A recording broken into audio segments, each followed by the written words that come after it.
안녕하세요. 저는 신안에 사는 60대 여성입니다. 저에게는 아들 하나, 딸 하나가 있어요. 남편과는 진작에 사별하고 혼자 힘으로 키워낸 아이들이라 애정도 남다르긴 합니다. 뭐, 세상에 자기 자식에 대한 애정이 남다르지 않은 부모는 없겠지만 말이죠.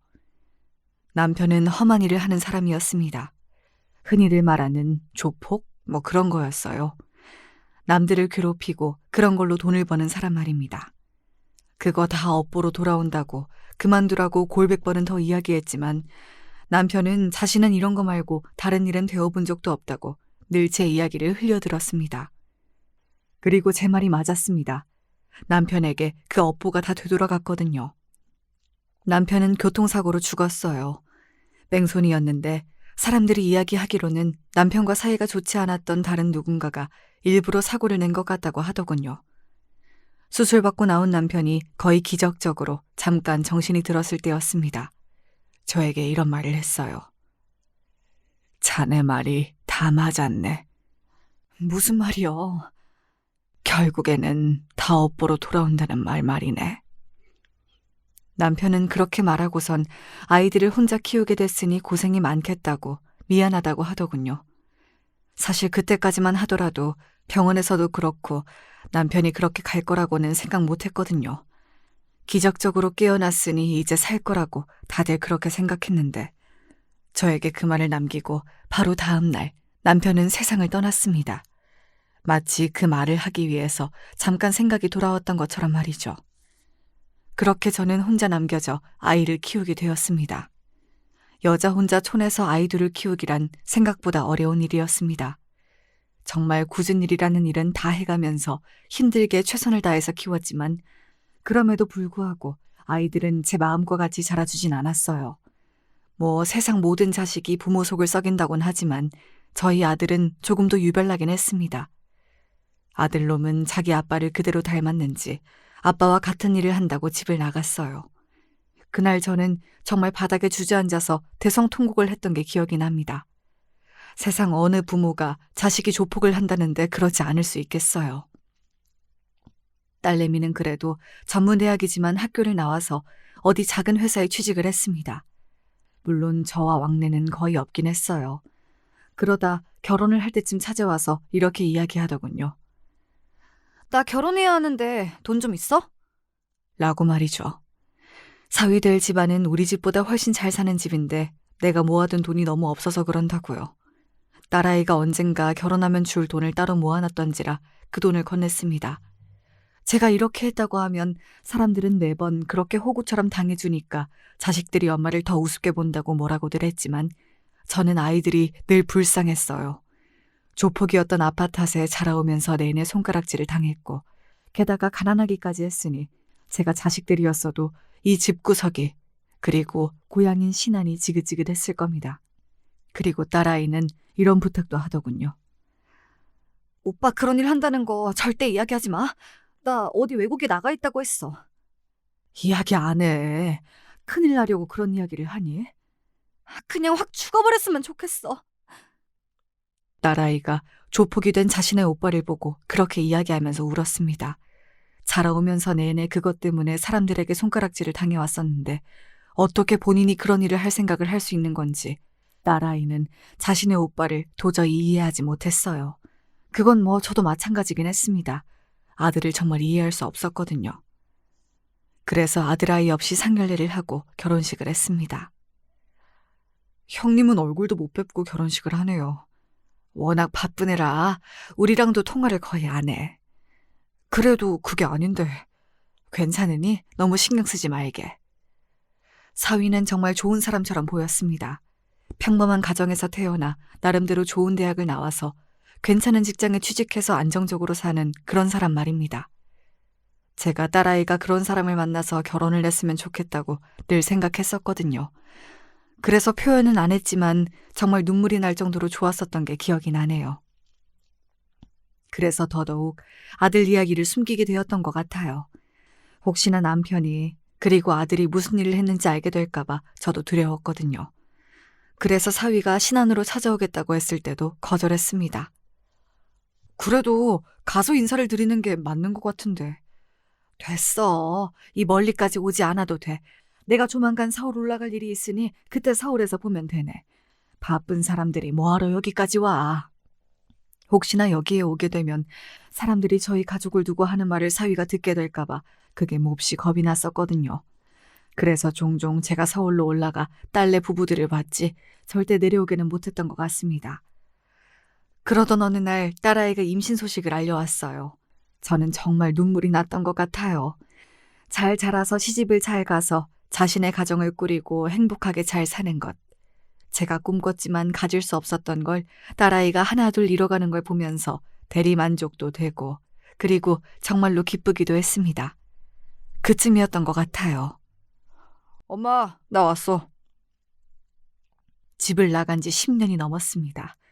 그런데 너무나 뜬금없이 그리고 마치 어제 나갔다가 오늘 들어오는 사람처럼 아들이 집으로 들어왔어요. 못 보는 사이 몸은 그전보다 2배는 커져 있었고 그 몸에는 성한 구석이 없이 상처와 흉한 문신들이 빼곡했습니다. 누가 반긴다고 집에 들어오길 들어와! 엄마, 그래도 너무 그러지 마. 하나뿐인 아들인데.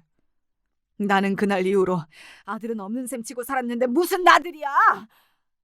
아들은 변죽도 엄청나게 늘어서 왔더라고요. 제가 욕을 하고 너 같은 쓰레기는 아들 아니다. 당장 나가라. 그렇게 난리를 쳐도 허허 하고 웃으면서 자기는 엄마가 보고 싶었다며 집을 나가지 않았습니다. 그리고는 어느 날은 봉투 하나를 쥐어주더군요.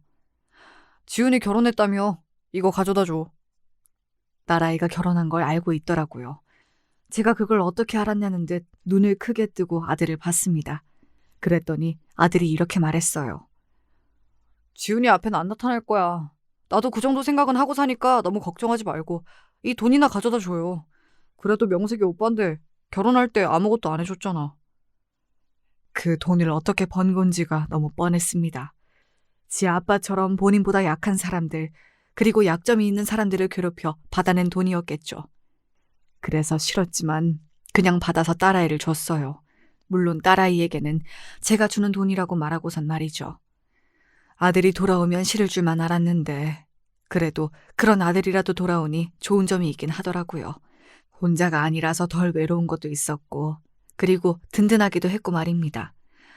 물론 지나갈 때마다 동네 사람들이 수군거리는 건 감수해야 했지만 말입니다. 뒤에서 수군거리지 말고 앞에서 이야기해. 내 앞에서는 찍소리도 못할 것들이 뒤에서 말들이 많아. 아들이 그렇게 소리를 지르면 다들 어디론가 쓱 숨어 들어가곤 했어요. 아들아이는 한눈에 봐도 무서운 타입이긴 했습니다. 덩치도 크고 인상도 세고 온몸에 문신이 가득하고 말이죠. 지나가다 눈이라도 마주치면 슬쩍 피할 그럴 타입 말이에요. 그러던 어느 날이었습니다. 엄마, 서울에 좀 오면 안 돼? 무슨 일 있어? 생전 먼저 저보고 오라는 소리를 안 하는 딸이었거든요. 그래서 걱정되는 마음에 바로 그렇게 물었더니 딸아이는 아무 말을 하지 않고서 있다가 그냥 이렇게 이야기를 하더군요. 아니, 내가 임신을 해서 그런가. 엄마가 해주는 밥이 먹고 싶고 기분도 우울하고 뭐 그러네. 며칠만 올라와 줄 수 있나 해서. 당연하지. 오히려 저는 그럴 때 저를 찾아줘서 너무 기뻤거든요. 그래도 딸아이가 나를 정말 부모라고 생각하고 의지하는구나 싶어져서 말이죠. 집에서 음식들을 바리바리 싸서 올라가려는데 아들이 제 손을 덥석 잡았습니다. 이거도 좀 가져다 줘. 이번에도 돈봉투였어요. 전에도 줬잖아. 됐어. 저는 거절했습니다. 저번엔 받긴 했지만 그런 돈을 계속해서 받는 게 어딘가 꺼림칙했거든요. 하지만 아들은 한사코 제 손에 그 돈봉투를 쥐어줬어요. 내가 해줄 수 있는 게 이런 거밖에 없잖아. 가서 맛있는 거 사 먹고 또 그 가방 같은 것도 사라고 해. 그런 거 사면 여자애들은 기분이 좋아지기도 하더만. 자기 방식의 걱정이고 염려라는 생각이 들더군요. 그래도 핏줄이라고 동생이 아프다고 하니 챙겨주는 건가 싶어서 그것도 거절하지 못했습니다. 그렇게 반찬이랑 아들이 준 봉투를 들고 딸아이의 집으로 갔어요. 장모님 오셨어요? 자네가 고생이 많네. 제가 무슨 고생인가요? 집사람이 제일 고생이죠. 그렇게 웃으며 넉살 좋게 이야기하는 사위를 보고 마음이 조금은 놓였던 것 같아요. 그래도 딸아이가 마음은 편하게 있지 않을까 하는 생각을 하기도 했고 말입니다. 다 아니었지만요. 엄마 왔어? 그래. 너 안색이 정말 왜 이래? 많이 안 좋아? 그때 딸아이가 힐끔하고 사위의 눈치를 보던 모습을 봤습니다. 저는 그걸 그냥 넘기지 말았어야 했어요. 당시에는 그냥 딸아이가 예민하기도 하고 여러 가지 생각이 많을 때이니 그런가 보다 했었는데 그게 아니었어요. 나중에 알고 나서 그때 진작 알아차리지 못했던 게 너무 후회가 되더라고요. 딸아이의 집에 며칠 있게 되면서 사실 조금 쎄하다 싶은 부분들이 있긴 했어요. 자기, 장모님이 과일 깎아오셨는데 안 먹을 거야? 나 입맛이 없네. 그래도 어른이 당신 먹으라고 주신 건데 성의를 생각해서라도 먹어. 아니, 정말로 입맛이 없어서 그래. 저는 먹기 싫으면 안 먹어도 된다고 이야기하려 했는데 사위가 과일 그릇을 들고서는 딸아이를 빤히 보더라고요. 그리고 딸아이는 그런 사위를 보고서는 어딘가 아차하는 얼굴로 자리에서 벌떡 일어났습니다. 먹을게. 먹기 싫으면 안 먹어도 돼. 아니, 보니까 갑자기 먹고 싶어졌어. 그뿐만이 아니었어요.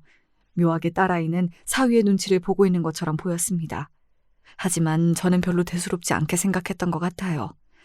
딸아이가 정신적으로 힘들어 보이는 상태이기도 했고 사위가 저에게 깍듯하게 잘해서이기도 했지만 지금에 와서 생각해보면 그런 사람이라는 걸 생각조차 하고 싶지 않아서가 가장 큰 이유였던 것 같습니다. 엄마 갈게. 필요하면 또 부르고. 알겠지? 장모님 귀찮게 자꾸 그럴 수 있나요? 나는 정말 하나도 안 귀찮아. 다 해줄 수 있으니까 꼭 필요하면 연락해. 응, 알겠어. 연락할게. 며칠 같이 지내면서 사위가 마냥 좋은 사람은 아닐 거라는 생각을 하긴 했습니다. 어딘가 묘하게 딸아이를 무시하는 듯한 말투와 통제하려고 하는 것 같다는 느낌을 받았었거든요. 그리고 저에게도 이상한 말을 했던 적이 있어요. 다 큰 딸이 부모님 귀찮게 하고 그러면 안 되는 건데요. 그래도 지금 임신을 한 상태이지 않나. 원래 아이를 가지면 여자들은 다 엄마가 보고 싶고 예민해지고 그런 거야. 남들 다 낳는 애 참 유난이에요. 그죠? 본인은 농담이라고 하긴 했지만 그 말이 저는 완전한 농담으로만은 들리지 않았던 것 같아요. 하지만 저는 오히려 사위의 눈치를 봤습니다. 딸아이가 혹시나 사위의 심기를 거슬러서 사위가 나에게 그러는 건가 싶고 말이죠. 사위가 쎄했던 건 그뿐만이 아니긴 했습니다. 하루는 제가 한 반찬과 같이 밥을 먹는 날이었어요. 가만히 밥을 먹던 사위가 저를 보고는 이렇게 말하더군요. 장모님 오랫동안 혼자 애 키우느라 고생만 하셔서 그런지 음식 실력은 썩 좋은 편은 아니시네요? 사실 장모의 음식이 마음에 들지 않는다고 해도 그렇게 직접적으로 말하는 경우가 흔한 건 아니었잖아요. 그래서 꽤나 당황했던 기억이 납니다. 그런 저를 보고 사위는 웃으면서 농담이라고 했지만 절대 농담처럼 들리진 않았던 것 같아요. 우리 형편에 그리고 우리 주제에 그런 사위를 본 게 정말 다행이라고 생각하고 있었기 때문에 더 눈치를 보고 맞춰주려고 하고 그랬던 것 같네요. 보통 좋은 사람이라면 상대방의 그런 태도에 감사해야 하는 것이 보통이지만 사위는 좋은 사람이 아니었기 때문에 아마 저의 태도에서 더더욱 딸아이에게 막 해도 된다는 확신을 얻었을 겁니다. 지금 와서 돌이켜 생각해보면 그 점이 딸아이에게 몹시 미안해요. 서울에서 무슨 일 있으셨어? 아니, 정희가 사위를 귀찮게 하나 싶어서. 왜? 그 새끼가 엄마한테 뭐라고 해? 너는 그 새끼가 뭐냐 그 새끼가. 여동생 남편한테. 아 됐고 왜 그러는데. 아니 그냥 눈치가 어딘가 조금 지치고 짜증난 것 같이 보이긴 해서. 엄마한테 짜증을 냈다고? 가만히 좀 있어. 그냥 그런 인상을 받았다는 소리니까. 아들은 팔짱을 끼며 안 되겠다는 듯 말했고 저는 그런 아들이 혹시나 사고라도 칠까봐 전전긍긍하며 괜히 말을 꺼냈나 하는 생각을 했던 것 같아요. 뭐 그 뒤로 바로 무슨 일이 일어난 건 아니었기 때문에 잊었지만 말입니다. 그러고 몇 년이 흘렀어요. 딸아이는 잘 사는 것 같았습니다. 그 몇 년이 흐르는 동안 딱히 딸아이에게서 다른 인상을 받은 건 없었어요. 전화도 자주 왔고 목소리도 밝았고 말이죠. 그때는 임신한 상태여서 마음이 조금 싱숭생숭했구나 생각하고 그 일은 잊고 살았습니다. 그런데 딸아이가 전화가 와서는 이런 이야기를 꺼내더군요. 오빠 요즘 뭐해? 너희 오빠는 왜? 아니, 궁금해서. 여전히 그러고 살지 뭐. 네 오빠 보면 나는 한숨만 나온다. 오빠한테 나 대신 고맙다고 전해줘. 뭘? 몰랐어? 오빠가 나한테 주기적으로 돈 보내는 거? 정말 몰랐습니다. 아들이 딸에게 주기적으로 돈을 보내고 있다고 하더군요. 그래서 아들에게 물었더니 엄마가 그때 걱정되는 것 같다, 우울증인 것 같다라고 했던 말이 신경이 쓰여서 여자들은 가방을 사고 옷을 사고 하면 스트레스가 풀린다길래 그런 걸로라도 풀어라 싶어서 돈을 계속 보내고 있었다고 하더군요. 방식이 딱히 마음에 드는 건 아니었고 그 돈을 어떻게 벌었는지 그 누구보다 잘 알고 있었기 때문에 마음이 불편하긴 했지만 그래도 동생을 생각해서 하는 행동이니 뭐라 말할 순 없었습니다. 다 본인 방식의 표현이었을 테니까요. 귀엽더라. 누가? 내 조카. 너 미나 보러 갔었어? 걱정하지 마. 멀리서 그냥 보고 오기만 했어. 그래도 내 조카라는데 궁금은 하잖아. 그래도 그러지 마. 혹시 나중에라도 알면 어떡하려고 그래. 그냥 얌전하게 옷 입고 얌전하게 굴 테니까 미국에서 돌아왔다고 하고 자리 한번 마련해주면 안 돼? 나 진짜 걔 한 번만 가까이서 보고 싶어서 그래. 아들은 손주를 보고 와서는 약간 눈이 돈 것 같았습니다. 본인에겐 첫 조카이니 얼마나 예뻤겠어요. 그리고 제 손녀라서 하는 말이 아니라 손녀는 정말로 예쁘게 생겨서 주변 사람들이 다 돌아볼 정도였거든요. 몇 번을 졸라대서 딸아이에게 물었습니다. 그런데 딸아이는 의외로 흔쾌히 허락을 하더군요. 알겠어. 오빠 오라고 해. 걱정 안 돼? 인제 와서 그런 거 걱정할 게 뭐가 있어. 그리고 오빠가 얌전히 있겠다고 했다며. 그렇게 아들아이와 딸 부부의 만남이 처음으로 성사되었습니다. 아들은 며칠 전부터 선물을 사고 이발을 하고 호들갑을 떨어댔어요. 누가 보면 여자친구라도 만나러 가는 줄 알겠다. 그거보다 더 좋지. 입에 귀에 걸려서는 그렇게 말하는 아들을 보고서는 마음이 좋기도 하고 어딘가 짠하기도 하고 그랬던 것 같아요. 본인이 잘만 살았으면 진작 보고도 남았을 조카를 이렇게 힘들게 이렇게 오랜 시간이 지나서야 볼 수 있는 상황이라는 게 말입니다. 아이고 형님 처음 뵙겠습니다. 그동안 이야기만 들었는데 인사가 늦어서 미안하네. 꼴에 그래도 손 윗사람이라고 그렇게 이야기를 하는 게 웃겨서 속으로 웃었던 기억이 나네요. 아들은 비싼 집에서 밥을 사고 아이에게 선물들을 안기고 그리고 내내 자기 조카에게서 눈을 떼지 못했습니다. 그렇게 좋아하는 모습은 또 처음 봐서 저런 면도 있구나 싶더라고요. 형님도 얼른 결혼하셔서 아이 낳으시죠? 나는 안 해. 왜요? 그냥 혼자 사는 게 좋아.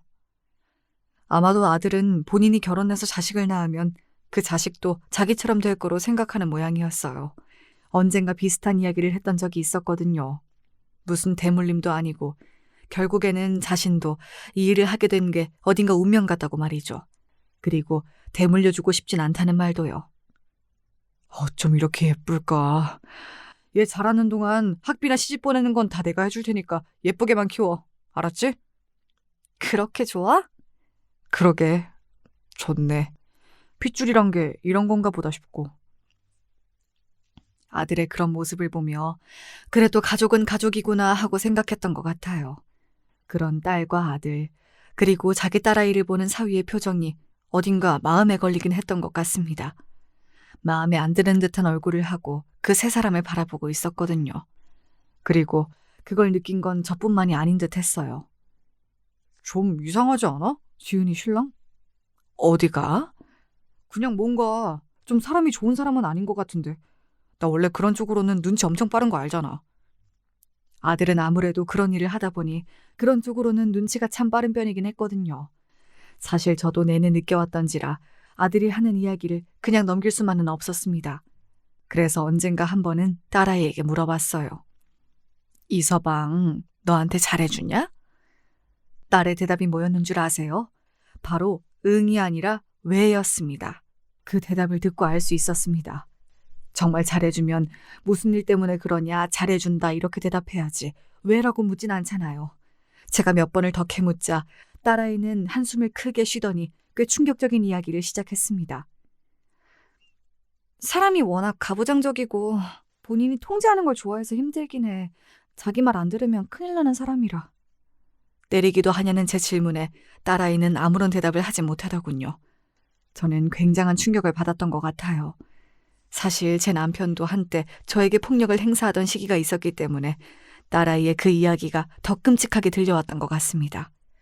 제가 그 고통을 알아서 아마 더 그랬던 것 같아요. 이혼할 생각이 있니? 모르겠어. 또 멀쩡할 땐 멀쩡해서. 딸아이는 진심으로 헤어지는 건 고민을 하는 중인 것 같았어요. 사실 그 이야기를 듣는 순간 당장이라도 딸아이를 데리고 나오고 싶었지만 쉽사리 그럴 순 없었습니다. 사실 함부로 끼어들 수 없는 문제이기도 했잖아요. 제가 생각해낸 방법은 이거였어요. 내가 이번 주에도 너희 집에 가마. 신안에서 여기가 어딘데 너무 멀어. 그래도 불안해서 안 되겠다. 되도록 자주 딸아이의 집으로 찾아가기로 한 겁니다.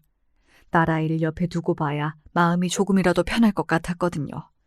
하지만 그런 제 생각은 역풍 아닌 역풍을 불러오고 말았습니다. 아니, 오늘도 계시네? 술에 취한 사위가 늦은 밤 집으로 들어와 저를 보고는 그렇게 이야기했어요. 분명한 적의가 있는 표정과 말투였습니다. 저는 당황했지만 최대한 그렇지 않은 척 표정 관리를 하며 사위에게 말했어요. 손녀딸이 너무 보고 싶어서 말이지. 그렇게 말하는 저를 사위는 가만히 바라봤어요. 그러고는 픽 웃더니 다시 이야기를 하더군요. 이렇게 자주 오면 내가 더 짜증나는 거 몰라요? 뭐? 내가 모를 줄 알아? 당신 딸이 자기 나한테 학대받는다고 꼰지른 거 아니야. 그래서 불안해서 이렇게 올라와 있는 거 내가 모를 줄 아느냐고. 딸이나 애미나 진짜 더럽게 멍청해서는. 자네 지금 뭐라고 했나? 더럽게 멍청하다고 했다. 왜? 나는 당신 온다는 연락 못 받았으니까 당장 내려가세요. 이 말은 멍청해도 알아듣죠? 에? 나는 우리 딸이랑 손녀 보러 온 거네. 이대로 못 가. 왜요? 장모님도 저한테 한 대 맞으실래요? 그 말에 그 자리에서 망부석처럼 굳었던 것 같아요. 그런 말을 저에게조차 아무렇지 않게 한다는 건 딸아이에게 어떻게 한다는 건지 정말 단번에 짐작이 갔습니다. 자네, 우리 딸한테도 일어나? 아이씨! 그게 너랑 무슨 상관인데? 우리 결혼할 때 뭐 하나 제대로 해준 것도 없고 물려줄 재산이 있는 것도 아니고 부모 노릇이라고는 하나도 못하는 인간이 왜 자꾸 부모 대접을 받으러 들어? 그때부터는 무슨 말을 할 수도 없이 어버버거리고만 있었던 것 같아요. 사위가 맺는 모든 말이 충격과 공포 그 자체였거든요. 네가 이러면 이럴수록 네 딸은 나한테 더 맞는다고. 알아? 자네 이러면 내가 우리 아들한테 말할 수밖에 없네. 제가 사뭇 진지한 얼굴로 말했습니다. 아들아이는 덩치가 크고 날카롭게 생기긴 했지만 사위와 만날 당시에는 최대한 얌전하게 입고 가서 조용히 아이만 보고 왔기 때문에 사위는 제 아들이 그런 일을 한다는 걸 정말 상상조차 하지 못하고 있었어요. 그랬으니 그런 말을 할 수도 있었던 거겠죠. 네 아들한테 말하면 뭐가 달라져? 아, 진짜 이 할망구 웃기네.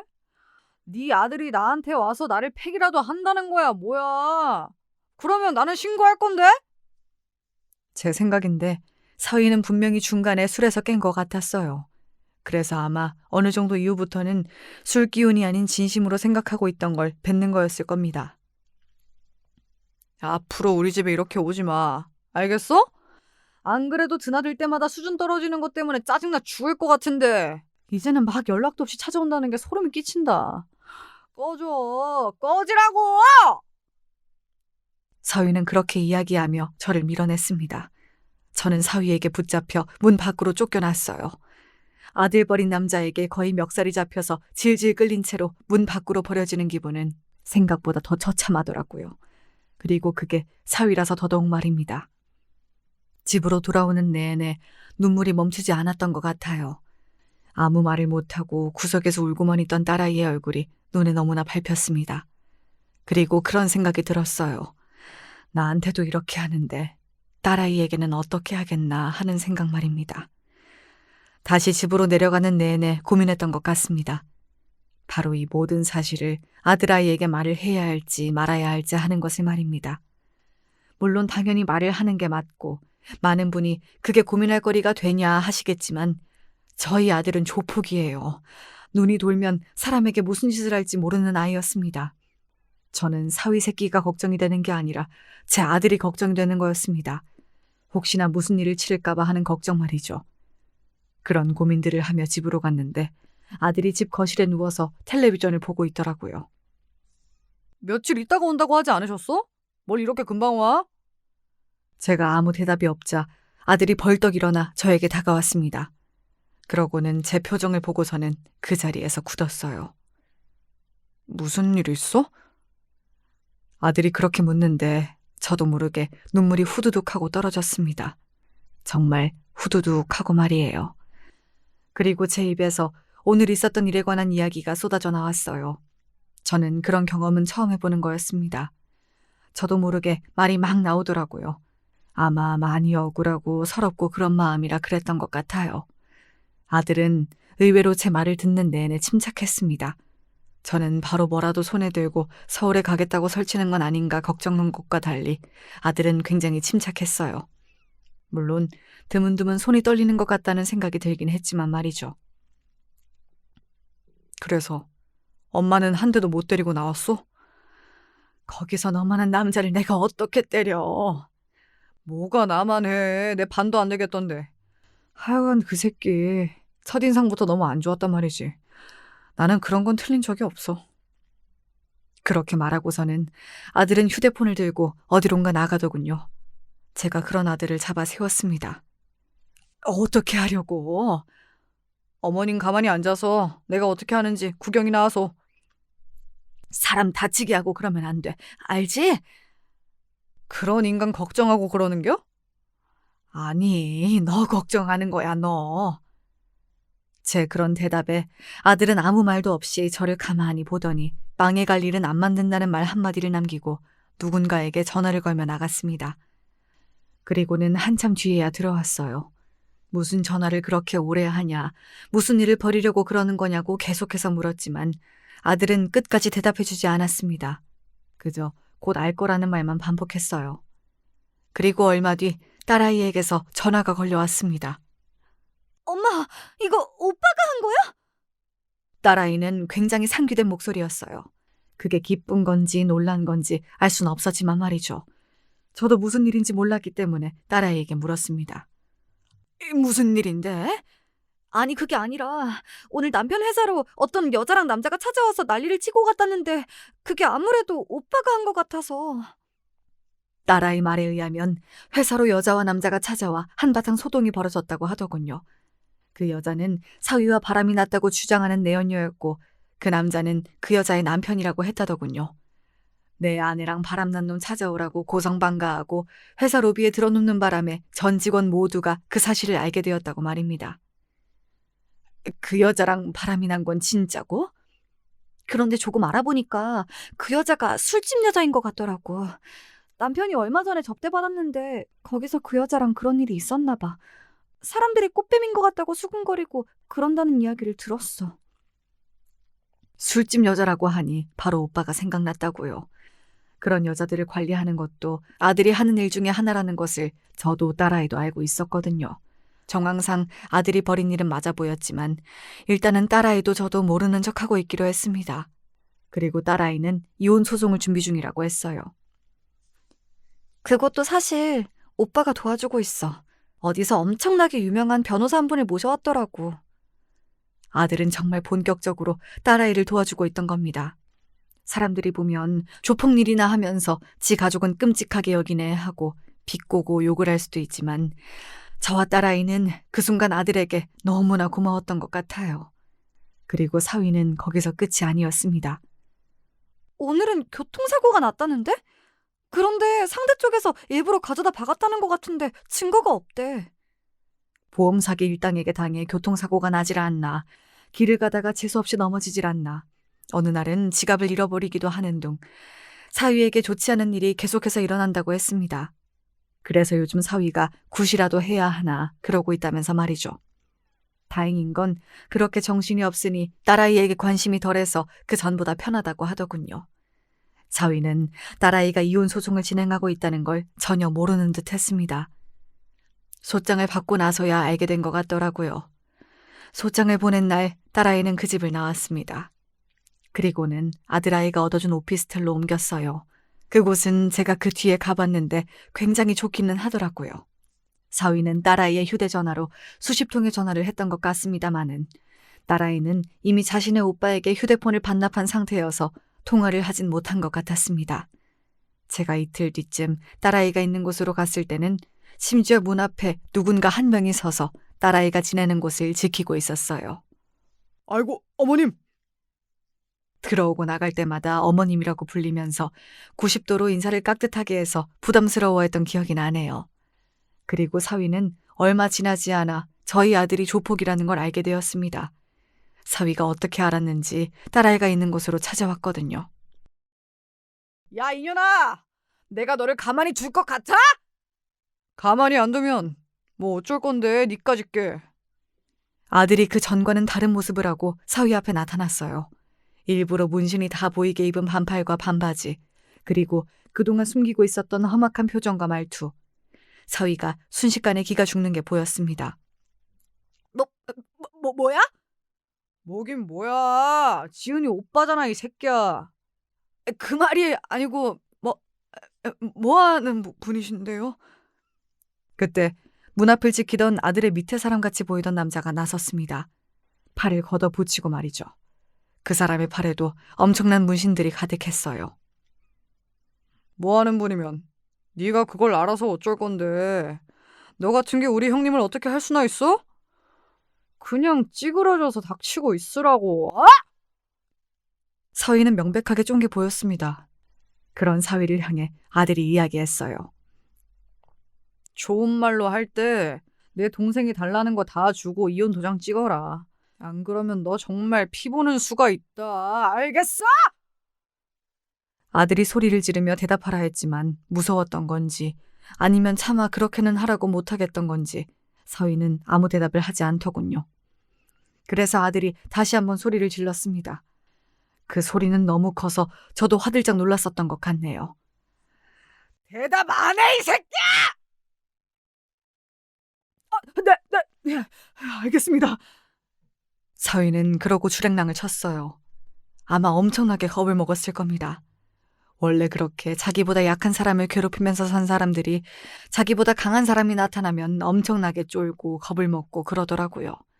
아들이 보통 내기가 아니라는 것 또한 바로 알 수 있었을 거고 말이죠. 그리고 며칠 뒤 사위는 달라는 건 다 줄 테니 제발 이혼해달라고 사정하러 찾아왔어요. 재산 분할과 양육권, 그리고 위자료의 양육비까지 최대한 맞춰주겠다고 말이죠. 아마 아들아이와 더 이상 엮이고 싶지 않아서 더 서두르는 것 같았어요. 하지만 아들아이는 거기서 멈추지 않았습니다. 계속해서 끊임없이 사위를 괴롭힌 거예요. 그동안 바람이 났던 일들이 사내 게시판에 줄줄이 올라오고 아내와 딸을 학대했다는 이야기가 나오기도 하고 결국엔 그 회사에서 잘렸고 말입니다. 사고는 계속 나고 집 밖으로 나오면 누군가 시비를 걸고 그러다 보니 사위는 집 밖으로 더 이상 나오지 않고 안에서 컴퓨터 게임 같은 것만 하면서 배달 음식을 시켜 먹는 것 같았습니다. 완전 폐인이 되어가고 있는 거였죠. 사위는 그 모든 일을 아들이 했다는 것을 알고 있었습니다. 하지만 한 번 봐서 알았듯 아들은 쉽사리 건드릴 수 있는 사람이 아니었으니 그렇게 조용히 있는 거였고 말이죠. 그리고 또 일이 하나 터졌습니다. 야! 보자 하니까 너무한 거 아니냐? 여기까지 와서 또 무슨 짓인가? 이것도 당신 아들이 한 짓이지? 그러면서 사위는 저에게 뭔가 하나를 던졌습니다. 그 안에는 사진이 들어있었어요. 그리고 그 사진에 찍힌 사람은 사위가 아니라 사돈댁 사람들이었습니다. 그들의 각종 어두운 비밀들이 가득한 그런 내용들이었지만요. 어둡다 해서 대단히 큰 범죄를 저지르거나 했다는 게 아니라 이런 거 말입니다. 불륜이라든지 사기를 당해서 빚이 생겼다든지 그리고 그걸 사돈 처녀의 예비시댁에서 알게 되어서 그 결혼이 파투가 났다든지와 같은 것들이요. 그 중에서 가장 큰 건 사돈댁이 살던 집이 집주인이 바뀌면서 당장 내일 집을 나가라 한 것이었어요. 원래 사돈댁이 그 근방에서 가장 싸게 그 집에 살고 있었다고 했거든요. 집주인과 친분이 있어서 말입니다. 그런데 집주인이 바뀌면서 잘 살고 있던 집에서 쫓겨나게 된 겁니다. 그리고 그 새로운 집주인은 당연히 저희 아들이었고 말이죠. 네가 제대로 살았으면 이런 일 없잖아. 너한테 그런 소리 듣고 싶지 않은데? 조폭 주제에 누굴 가르치려 들어? 사위는 그쯤 되니 그냥 막 가자고 나오는 것 같았어요. 아들이 그러거나 말거나 이제 본인도 눈에 보이는 게 없는 것 같았습니다. 아들은 그런 사위를 보며 웃었습니다. 사위는 그런 아들을 보고 눈이 돌아간 듯 보였어요. 웃어? 웃어? 그렇게 이야기하며 사위가 얼굴을 주먹으로 한 대 쳤어요. 물론 아들은 넘어지기는커녕 휘청거리지도 않고 그 자리에 박혀있듯 여전히 서 있었지만 말입니다. 그리고 아들은 뒤를 돌아보고 이렇게 말했어요. 찍었냐? 예, 형님. 오케이. 그러면 지금부턴 쌍방이다. 선빵은 네가 먼저 친 거고. 아들이 그렇게 말했고 무슨 말인지 알아듣느라 다들 고개를 갸웃하는 사이 아들이 사위에게 달려들었습니다. 그리고 정말 무슨 두들겨 맞는다는 게 이런 거구나 싶게 많이 두들겨 맞았어요. 사위는 당연히 덩치나 힘이나 모든 것들이 아들에게 뒤졌기 때문에 아들을 제대로 한번 때릴 수조차 없었고 말입니다. 그렇게 아들과 사위는 경찰서로 가게 되었습니다. 기다렸다는 듯 아들 측의 변호사가 와 먼저 친 건 사위였다고 억울함을 호소했어요. 그 모든 것들이 마치 짜여진 각본처럼 착착 움직였습니다. 그리고 그 생각은 저만 한 건 아니었더라고요. 야, 이 새끼야. 이거 니들 짰지? 짰잖아! 아닌데? 뭐가 아니야. 맞잖아! 아니라니까. 뭐 증거 있어? 있을 리가요. 그런 건 사전에 다 조처해놨을 텐데 말입니다. 사위의 식구들, 그러니까 사돈댁 사람들이 하나둘 와서 조이 쪽에 뭐라고 하려고 했지만 아들과 아들 옆에 서 있는 그 아들의 밑에 직원의 변호사를 보고 말문이 막혀 뻐끔거리기만 하더군요. 그렇게 저희가 먼저 경찰서를 나왔습니다. 오빠, 고마워. 딸아이가 처음으로 아들에게 고맙다고 하는 것 같았어요. 그동안은 오빠가 하는 일이 싫고 마음에 들지 않기도 했을 테지만 그간 미워하고 원망했던 게 새삼 부끄럽기도 해서 더더욱 그런 말은 쉽게 하지 못했을 거라고 생각하거든요. 이렇게 생각하면 그 일이 우리 가족에게 준 게 크긴 하네요. 아들과 딸아이가 화해 아닌 화해도 했고 가족의 소중함을 어느 정도 일깨워주기도 했고 말입니다. 사위는 아들을 빵에 넣어야 한다고 난리를 쳤지만 그렇게 되지 않았습니다. 그리고 그 변호사가 어찌나 능력이 좋던지 선빵 합의금까지 받은 것 같더라고요. 아들은 돈이 많았어요. 합의금 받자고 이 모든 일을 저지른 건 아니었습니다. 단순히 사위를 어떻게 하면 더 많이 그리고 짜증나고 열받게 만들 수 있을까를 아들이 고민하다 이렇게 하기로 한 것 같았거든요. 보통 사람이라면 거기서 끝냈을 텐데 저희 아들의 심령은 대단했어요. 사위가 이사하면 이사를 하는 곳을 쫓아가 그 동네에 발을 못 붙이고 살 만한 상황을 만들었고 새로운 회사에 취직해도 마찬가지로 소문을 다 퍼뜨려 그 회사를 쑥대밭으로 만들었습니다. 꾸준히 사람을 시켜 사위를 감시하게 했고 그리고 그걸 사위가 다 알게 했어요. 그거 아시나요? 누군가 자신을 감시하고 있다는 걸 알고 그 느낌을 받는 것만으로도 사람의 스트레스 수치가 엄청나게 올라간다는 사실을 말입니다. 아들 말로는 실제로 이 방법을 썼을 때 빌려간 돈의 이자를 가장 많이 받을 수 있다고 하더군요. 사람들이 지치고 힘들어서 그냥 가지고 있는 돈을 다 주는 쪽을 택한다고 말입니다. 사위는 정신병이 올 것 같다고 제발 그만하라고 하는 건 다 하겠다고 울고불며 아들을 찾아왔다고 했어요. 그런 아들이 사위에게 진지하게 한마디를 했다고 합니다. 너 내 동생한테 사과는 했냐? 라고 말이죠. 그랬습니다. 사위는 정작 저희 딸아이에게는 아직 제대로 된 사과 한마디 하지 않았어요. 소송을 하는 과정에서조차 말입니다. 아들도 그걸 알고 있었던 모양이더라고요. 내가 죽을 죄를 졌어. 당신한테 그러면 안 되는 거였는데. 네가 한 잘못이 얼마나 큰 잘못인진 알아? 나도 지금 네가 고통스러워하는 것만큼 고통스러웠어. 그거 아냐고. 너무 잘 알고 있어. 그리고 나 정말로 반성하고 있거든. 그러니까 제발 네 오빠한테 그만 좀 하라고 전해주라. 하지만 아들은 전혀 사위의 그런 말을 들어줄 생각이 없었지만 말이죠. 감히 내 식구들을 건드린 걸 나는 용서를 할 수가 없어. 지구 끝까지 쫓아가서 죽을 때까지 내가 넌 가만 안 둔다. 알겠어? 그 소리를 듣는 사위의 표정이 어지간히 절망적이었다는 말을 전해 들을 수 있었습니다. 그리고 얼마 뒤에는 사돈댁이 단체로 우르르 찾아오기도 했어요. 사실 사돈댁에서 저희 아들의 직업을 알고 나서 처음 얼굴을 보게 되었을 때 저희에게 적반하장도 유분수라며 길길이 날뛰었거든요. 어디서 조폭밖에 없는 집안 사람이 감히 우리 집안을 넘봤냐부터 시작해서 쪽팔려서 동네에서 얼굴을 들고 다닐 수 없을 거라면서 말이죠. 그런데 이제는 저희를 찾아와서 제발 좀 봐달라고 하는 게 너무 우스웠습니다. 저희 이 집 당장 나가면 진짜 갈 곳이 없어서요. 한 번만 용서를 해주세요. 자가이신 줄 알았는데 아닌 건 사기 결혼을 당한 게 아닌가요? 그 말을 굳이 한 건 사돈댁이 마치 비싼 집이 자신의 집인 것처럼 굴면서 저희 집을 은은하게 계속 무시해왔기 때문이었습니다. 그런데 이번 일로 그 집이 자가가 아니라 전세인 것도 알게 되었던 거고요. 그때 한 말은 잊어주세요. 그리고 정말로 죄송했습니다. 따지고 보면 저희가 잘못한 건 아니지 않습니까? 맞아요. 그 빌어먹을 놈이나 잡지 저희 집은 제발 가만히 놔둬주시면 안 될까요? 그래도 자식인데 돈 앞에서 바로 빌어먹을 놈 낳은 것밖에 아무것도 한 게 없고 우리는 잘못이 없다라고 말하는 게 어딘가 씁쓸한 생각마저 들더라고요. 제 아들이 무슨 일을 하는지 알고 난 다음에 저희 집을 그렇게 무시하는 발언들을 했으면서 말입니다. 사위도 자기 부모들이 그런 말을 했다는 것, 자신을 버린 거나 다름없다는 것에 상당히 격분한 것으로 들었습니다.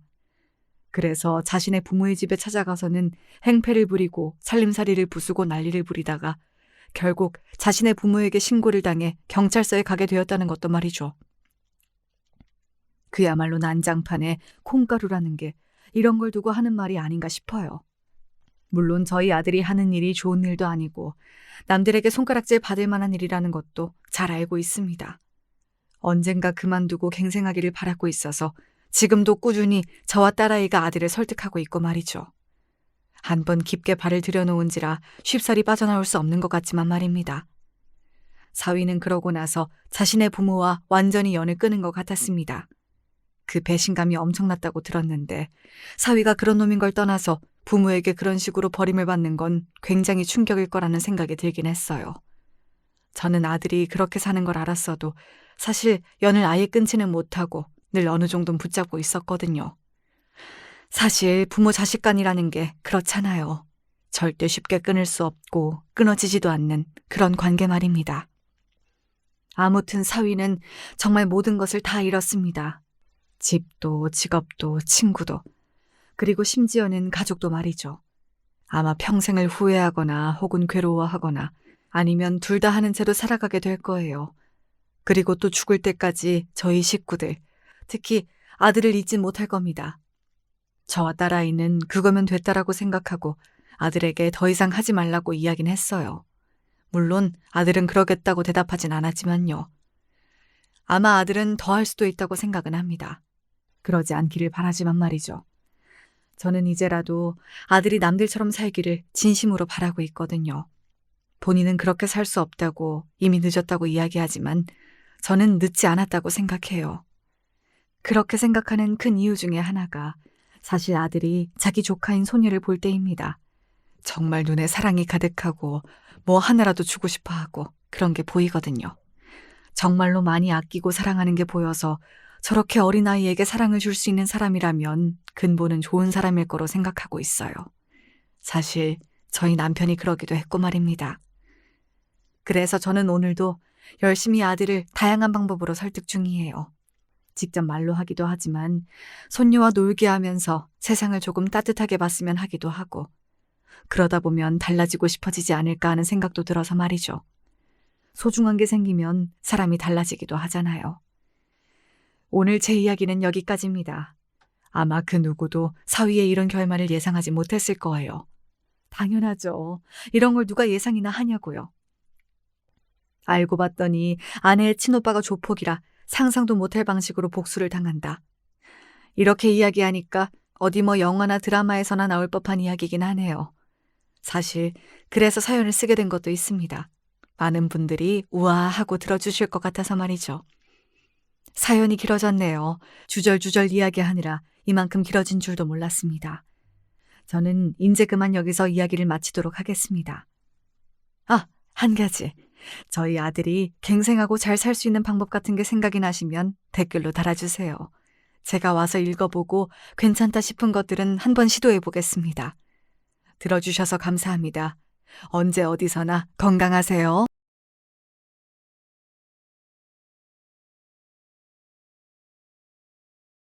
안녕하세요. 저는 동작구에 살고 있는 40대 주부입니다. 제 일은 아니지만 요즘 마음이 너무 뒤숭숭해져서 어디든 터놓고 싶어 이렇게 사연을 보냅니다. 다름이 아닌 저의 시댁 때문인데요. 사실 시집살이 같은 문제면 지인들에게 몇 번 욕하고 끝내겠지만 그런 일차적인 상황이 아니에요. 여기에 일단 우리 시어머니 얘기를 빼놓을 수 없으니 먼저 시작해 볼게요. 저희 어머니는 우리 부부가 결혼할 무렵부터 뭔가 수심이 그득해 보이시고 건강도 안 좋아 보이셨어요. 저희 친정엄마도 그걸 보고 꽤 걱정하는 눈치셨고요. 지영아, 네 시어머니 어디 아픈 거 아니니? 얼굴색이 엄청 어둡고 안 좋아. 네 막내 이모가 건강 안 좋을 때 저랬는데 나이도 뭔가 그 또래인 것 같고 말이야. 상견례 때도 보니 좀 울상이더라고. 그렇다고 뭐 까탈스러워 보이는 타입은 아닌데 네가 볼 땐 어때? 내가 그동안 우리 어머니 갖고 뭐 딱히 얘기한 게 없잖아. 결혼 준비할 때도 이래라 저래라 하신 것도 없고 진짜 말이 엄청 없으셔. 대신 답답하긴 하지. 내가 제대로 하고 있는 건가 아닌가 그런 확인이 전혀 없으니까. 저희 어머니는 키도 한 170 정도 되시고 그 시대 여자분치곤 확실히 호리호리하고 눈에 확 들어오는 타입이었어요. 미인상은 아니시지만 아무튼 인상이 나쁘진 않았는데요. 저도 약간 염려한 부분이 있었답니다. 소위 요즘 남편감 얻을 때 효자인지 아닌지 잘 봐야 된다 그러잖아요. 이때 남편이 엄청 자기 엄마 걱정을 했거든요. 나는 우리 엄마가 좀 짜네. 당신도 보면 알겠지만 우리 아버지 성격이 엄청 세거든. 저렇게 자기 주장 강하고 본인 말만 해야 되는 타입이라 엄만 매번 눌려서 지냈어. 초반에 하도 남편이 이런 얘기를 하면서 자꾸 저보고 툭하면 시댁에 가자는 거예요. 그러니 저도 불만이 많을 수밖에요. 나도 우리 친정에 종종 가곤 하지만 내가 언제 당신더러 가자고 한 적 있어? 효도는 제발 좀 각자 알아서들 하자. 왜 자꾸 본인이 못한 효도를 배우자 시켜서 하려 그래? 당신이 어머니 챙기면 되는 거야. 내가 왜 명절도 아닌데 자꾸 들락날락 해야 돼? 그런데 이 효자 남편은 아랑곳 않고 절 자꾸 시댁에 데려갔고 나중엔 외려 어머니가 귀찮아하시더라고요. 아이고, 뭘 그렇게 자주 볼라 그래. 니들도 집 정리하고 할 일들도 많지 않냐. 정민이 너도 그만 좀 드나들어. 안 와도 돼. 그럼 남편은 또 이렇게 받아치면서 살살거리는데 이때만 해도 이해가 안 갔어요. 엄마, 엄마 밥 먹고 싶어서 그런 거지. 이 사람도 엄마 밥 맛있어서 같이 오고 싶다 그랬어. 우리 밥 좀 주라, 응? 내가 언제 그런 말을 했어? 하여튼 이런 거로 불만이 막 쌓이려던 중 이날 돌아오는 길에 남편이 슬쩍 말을 하더라고요. 생각보다 너무 무거운 얘기라서 전 곧장 대답을 못했어요. 응? 그게 진짜야? 그럼 당신 그래서 자꾸 어머니한테 들리는 거였어? 세상에. 나 그런 줄도 모르고. 아니 근데 어머니 괜찮으신 거야? 진짜로? 와, 저는 이 말을 듣자마자 어머니가 아닌 저희 아버님 얼굴부터 퍼뜩 떠올리게 되는 거예요. 그러면서 여러모로 안 좋은 상상들이 마구 섞이는 것이 아무튼 이렇게 된 데는 사정이 있었는데요. 일단 상황부터 말씀을 드리자면 참 나쁘끄럽게도 저희 시아버님이 아주 민망한 그림 안에 계시더라고요. 이걸 남편도 알고 있다는 게 너무 절망적이었던 것 같아요. 있잖아, 엄마. 지금 되게 힘들어. 어디 아픈 건 아닌데 마음이 많이 아프신 상태야. 이런 얘기 당신한테 하기 좀 그랬는데 아무래도 이해를 좀 받아야 될 것 같아서. 이거 사실 누나가 먼저 알아낸 건데 누난 이것 때문에 지금 아버지 안 보고 있는 거야. 근데 형님은 집이 멋이니까 자주 안 오시는 거 아니야? 우리 결혼식 때도 금방 가시긴 했던 것 같은데. 그리고 이어지는 남편의 말에 전 일순간 숨이 멎는 듯했어요. 아버님 그렇게 안 봤는데 말이에요. 음, 아버지 말이야. 그 만나는 분이 있어. 그걸 엄마도 알고 누나도 알고 나도 안지 좀 됐어. 뭐? 지금? 지금 말하는 거야, 당신? 아버님이 그럼 외도를 하고 계신단 거야? 지금도? 남편은 이렇게 객관적인 단어가 등장하니 더 수치스럽고 불편했는지 고개를 팍 숙이더라고요. 여보, 미안해. 아니, 근데 잠깐만. 나도 뭐라고 말해야 될지 몰라서. 그럼 어떡해? 아니, 아버님 상견례 때도 멀쩡히 오셨고, 결혼식 때도, 근데 매번 시댁에 어머니만 계시는 게 아버님 일해서 집에 안 계신 거 아니셨어? 그것도 맞는데, 집에 들어오시긴 하지만, 만나는 아줌마, 그쪽으로 가시나 봐. 그러니 엄마도 속이 아닌 거야. 누나가 처음에 아버지 핸드폰 고쳐드리다가 보게 돼서 그때 난리도 아니었어. 여기까지 듣고 전 충격이었던 게 이제 막 알게 된 내용인 줄 알았거든요. 그래서 빨리 조치를 취해야 하는 게 아닌가 했는데 이미 할 만한 건 다 했던 거예요. 그래서인지 이 말을 하는 남편의 표정도 똑같이 어머니처럼 그림자가 지더라고요. 아마 당신이 생각할 법한 것들은 다 해본 것 같아. 누난 웬만한 내용들을 다 알게 돼서 처음에 아버지랑 심각하게 한판 붙었었어. 그때 아버지는 그렇게 죽자 사자 하는 외동딸이 뭐라 하니 잠깐 기가 죽었지. 제일 불쌍한 건 엄마야. 엄마의 의견은 안중에도 없으시더라고. 잠깐만. 나 이해가 안 되는 게 한두 가지가 아니야. 그럼 자식들이 알고 그 난리를 쳤는데 아들까지 장가 보내고도 지금 두 집 살림을 하시는 거야? 그 상대쪽 여잔 나이가 어떻게 되는데? 많이 어려? 남편은 이때 고개를 절레절레 졌는데 참 세상 요지경이더라고요. 나 진짜 그때 따라가고 싶지 않았는데 누나 따라서 가서 얼굴 보고 왔어. 우리 아버지랑 한두 살 차이 날까 싶은 70대 어른이야. 그니까 기가 막히지. 뭘로 아버지를 구워 삶은 건지 말로는 무슨 등산 모임에서 만났다 그러더라고. 아니 노인네들이 참.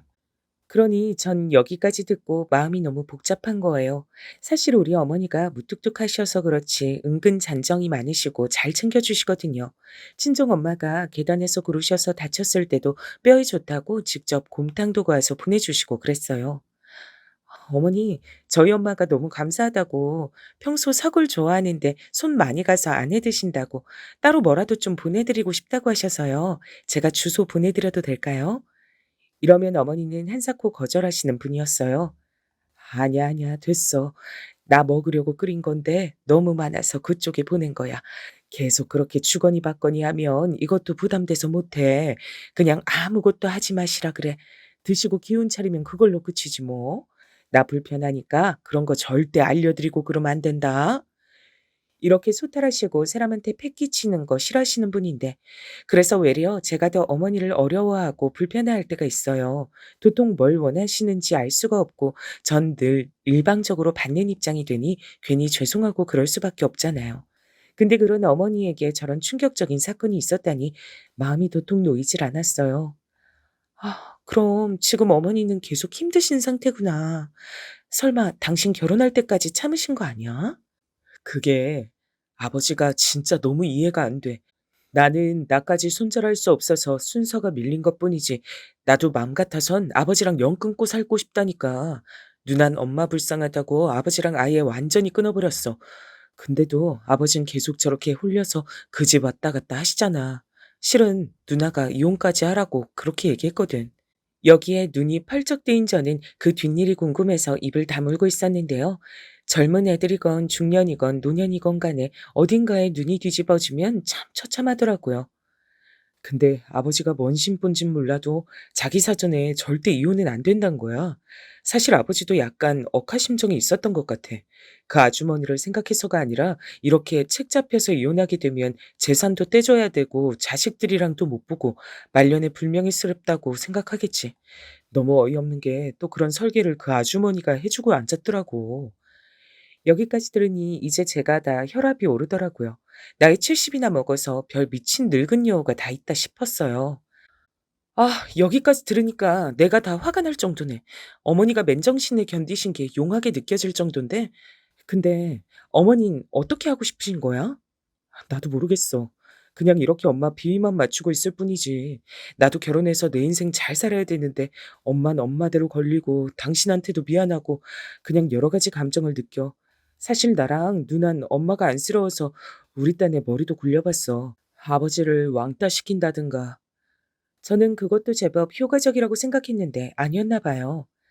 아버진 우리끼리 뭉칠수록 그 아주머니네 놀러 갈 시간이 넘쳐나니까 더 그쪽 가서 사시는 거야. 그러니 엄만 더 우울할 수밖에.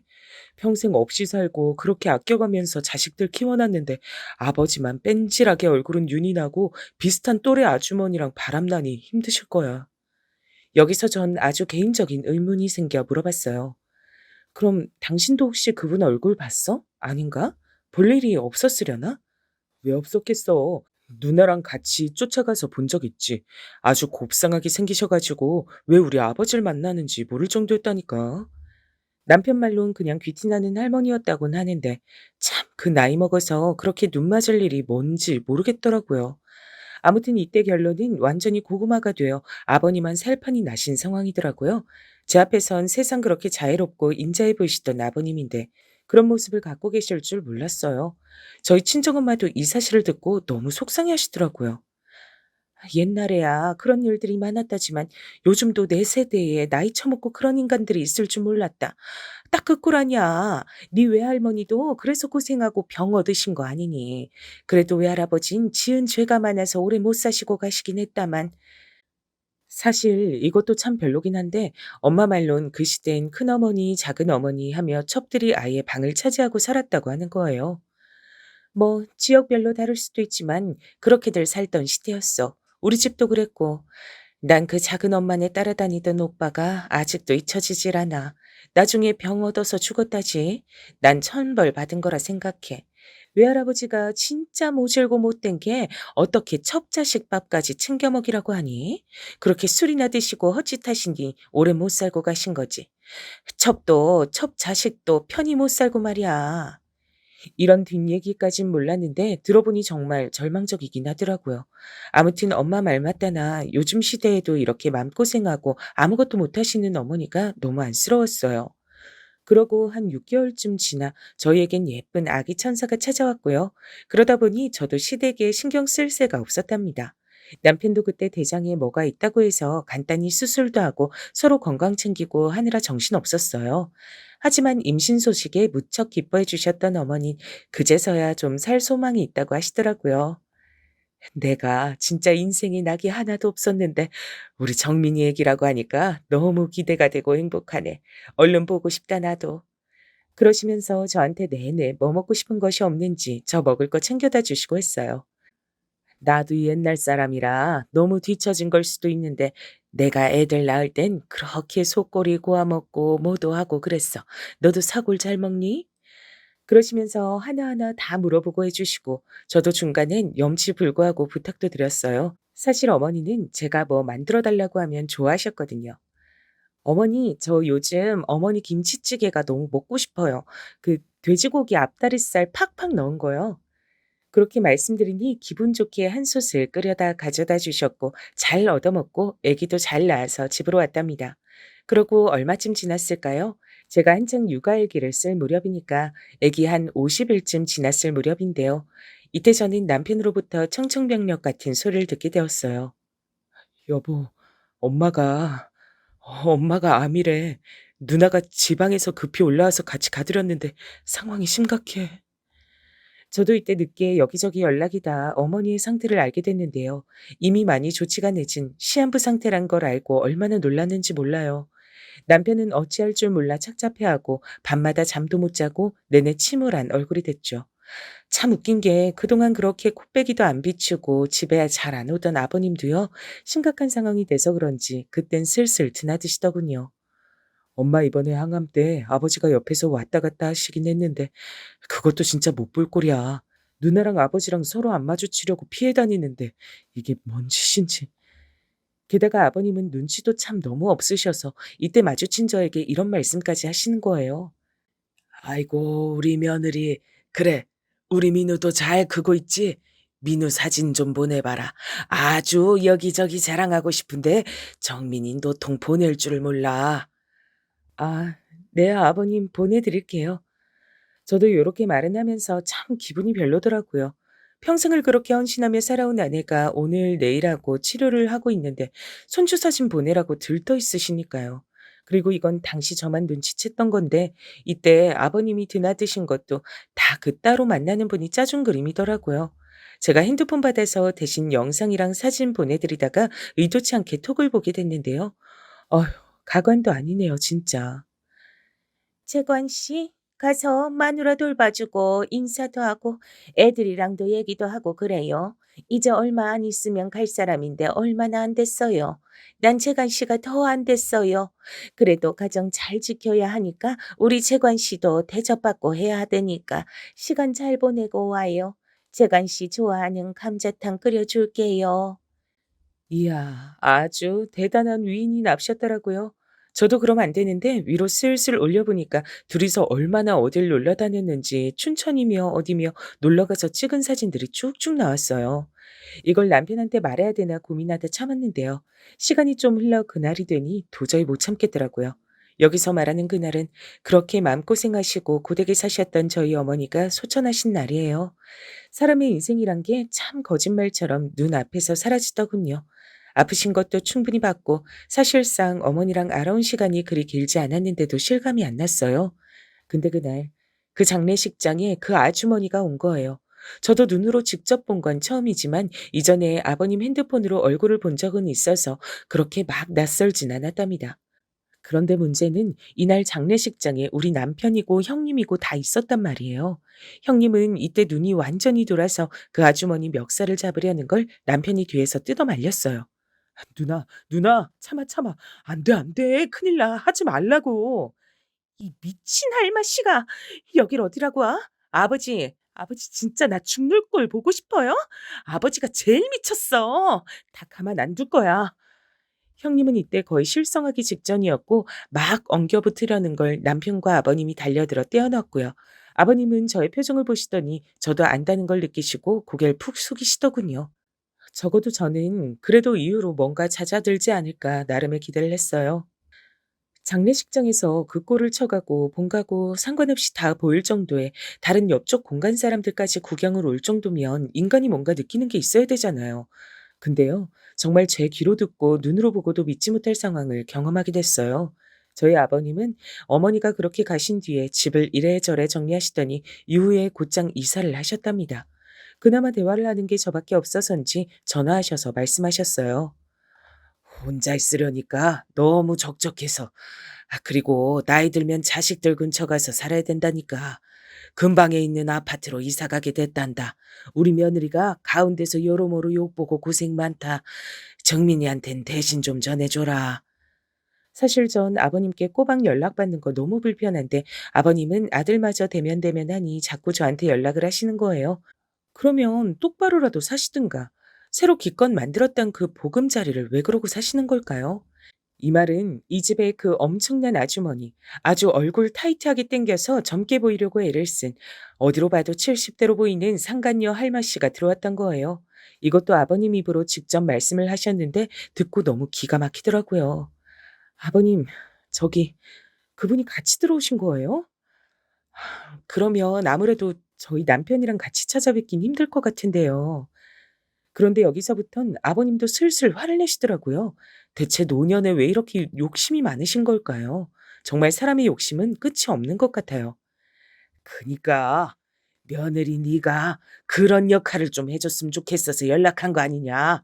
너도 알다시피 내가 유진이랑은 안 보고 산지 좀 됐다. 그 와중에 남은 거라곤 아들 정민이 뿐인데 아들 녀석네라도 내가 자주 왕래가 있어야지. 전 솔직히 아버님이 우리 아빠였다면 정말 못할 말 할 말 다 했을 거예요. 이 순간에 왜 형님이 본인 아버지랑 연 끊고 사는지 100번 이해가 되겠더라고요. 생각해보면 이때 저도 그냥 다 끊어냈어야 됐는데 미적거리다가 받아들였더니 큰 파장을 일으키게 됐네요. 아버님은 번번이 손주랑 시간을 보내고 싶다면서 호출을 하시는 거예요. 그리고 그 집에는 두 번 말하면 입 아플 정도로 그 상간녀 할마씨가 있었죠. 아버님은 영춘 씨라고 부르셨으니까 저도 영춘 아줌마라고 명명할게요.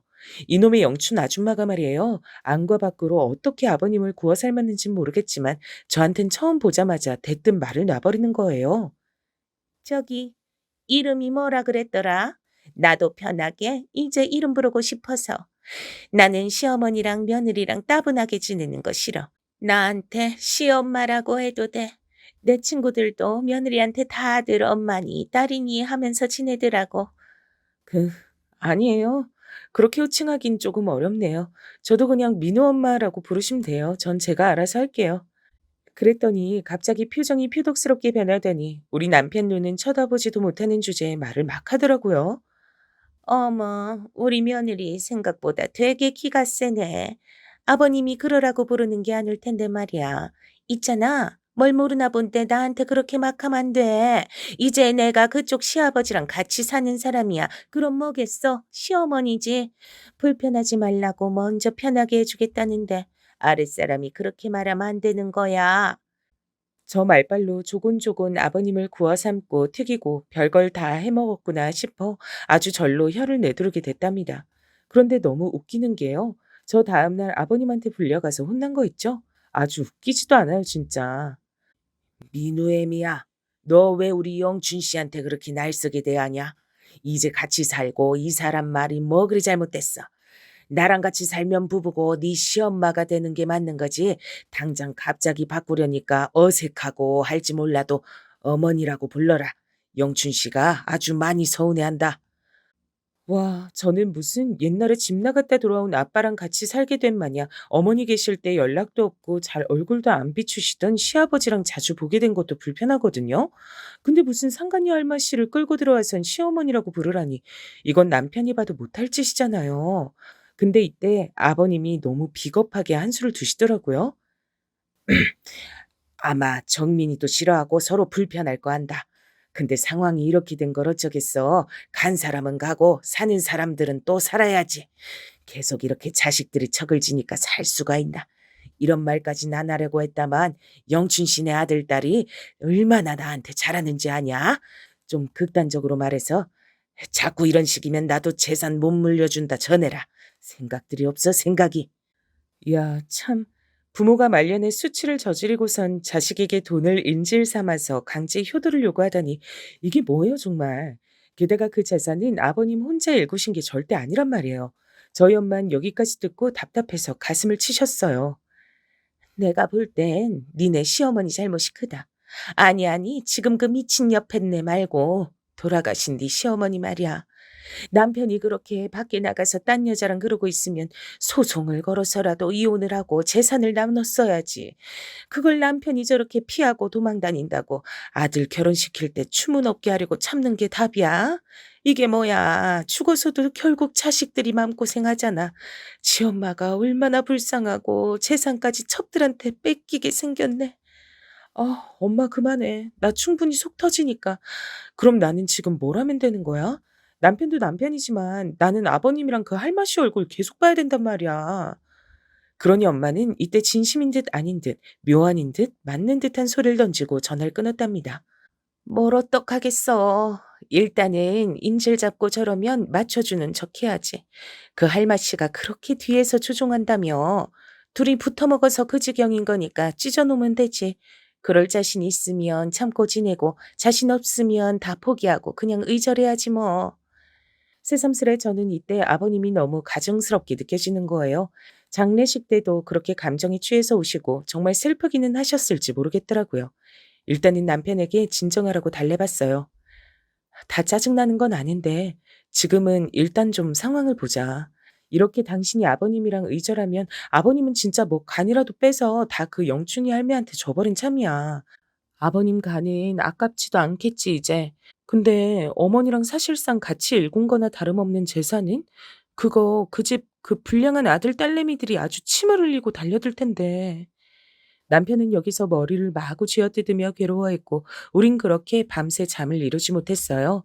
게다가 제가 더 결단을 내리게 된 건 그러고 아버님이 또 호출하셔서 갔더니 그 집에 영춘 아줌마 딸이 들어와서 앉아 있더라고요. 누구요? 아, 따님이시라고요? 어머, 되게 젊으시네요. 한눈에 봐도 완전 막둥이일 것 같던데 70대 엄마에게 20대 후반의 딸이라니 나이 차이 엄청나 보이더라고요. 또 아들은 훌쩍 나이가 많아서 40대 초반이고 뭔가 사연이 있어 보이긴 했는데 전 이제 더 알기도 싫었어요. 영춘 아줌마는 저에게도 단단히 날이 서가지곤 아주 저 보란 듯이 딸한테 이러고 앉았는데 뒤에서 들이받고 싶더라고요. 예, 수진아. 여기 아빠한테 방으로 달라 그럴까? 여기 남는 방이거든. 일부러 내가 이쪽으로 이사 오자 그런 거야. 너 회사도 그렇고 가까우니까 좋지? 여기 제가 불쑥 끼어들어 반대하니 또 웃으면서 능청스럽게 넘기는 거 있죠? 어머, 무서워라. 여기 우리가 사는 집인데 왜 자꾸 며느님이 이렇게 반대를 할까? 나한테 그러지 말고 시아빠랑 얘기해보고 말해. 우리 수진이 놀랬잖아. 이러니 저는 정말 이게 아니겠다 싶어 손톱을 물어뜯고 한참 고민하면서 지하철을 타고 왔어요. 진짜 이렇게 집에 다 들어앉을 기세더라고요. 그러니 제 나름대로 머리를 엄청 굴려서 개똥도 약으로 쓴단 마음으로 머리를 써봤죠. 제 스스로 절대 하지 않을 일을 이때 했는데 우리 아들과 함께 아버님을 따로 만나러 갔던 거예요. 민호애미 네가 웬일이냐. 이렇게 따로 데이트를 하자고 신청을 하고. 나야 민우도 보고 우리 며느리랑도 시간 보내니 너무 좋다. 제 속도 모르고 이런 말씀을 하시니 욱했지만 일단 작정대로 해야 되니 꾹 참았어요. 초반이니 너무 기대는 안 하면서 슬슬 연막전을 펼쳐봤답니다. 아, 네, 저희도 요즘 적적하고 민우도 할아버지 보고 싶다고 해서 온 거예요. 아버님, 근데 아버님 그거 아세요? 저 어제 가보니까 아니 그 어머님 따님 있잖아요. 수진 씨라든가 그 눈 크고 목에 문신 있는 네네 그분이요. 와 계시더라고요. 그러자 아버님은 별 대수롭지 않게 딸이 왔냐고 하시는데 제가 먼저 선수 쳐서 말해버렸어요. 보니까 어머니가 집에 방을 하나 내주시려고 하던데요. 살짝 걱정돼서요. 실은 정민 씨가 이제 슬슬 아버님한테 마음도 풀고 형님도 데려오려고 하거든요. 근데 그 어머니 따님이 그렇게 방을 갖고 계시면 오기 힘들지 않을까요? 저는 이때 순간적으로 머리를 짜내어 거짓말을 했어요. 남편은커녕 저희 형님은 죽을 때까지 아버님을 안 본다고 했으니 있을 리가 없는 일이었거든요. 근데 아버님은 자식들한테 외면당하기 나름 상처였는지 이때 좀 꿈틀하시긴 했어요. 정민이가 유진이까지 데리고 온다고 하더냐? 아직 형님이랑 얘기된 건 아니지만 그러려고 생각은 하는 것 같더라고요. 아무튼 어머니 따님 아주 예쁘고 똘똘해 보이던데요. 근데 한 집에서 사시는 건 좀 그렇지 않으세요? 죄송한 얘기지만 저도 어머니랑 이제 막 적응하고 있는데 따님이랑은 시간이 많이 걸릴 것 같아서요.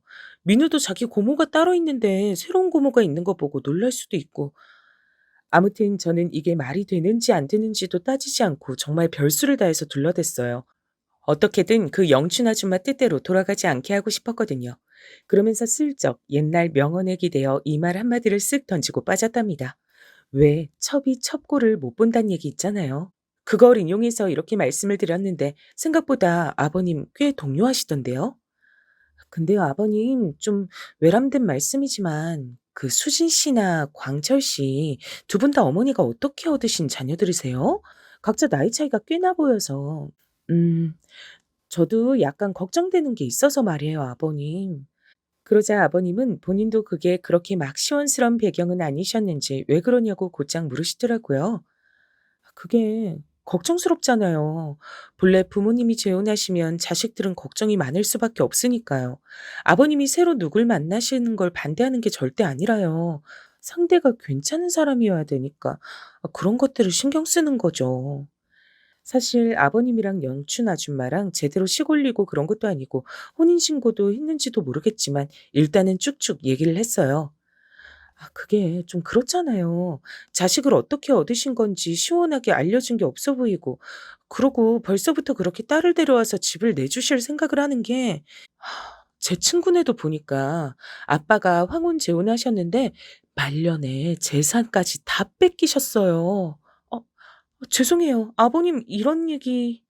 그러면서 눈치를 쓱 살폈는데 참 뭐랄까 나이가 젊건 많건 간에 남녀 간의 연애는 얼마나 덧없는지 느꼈네요.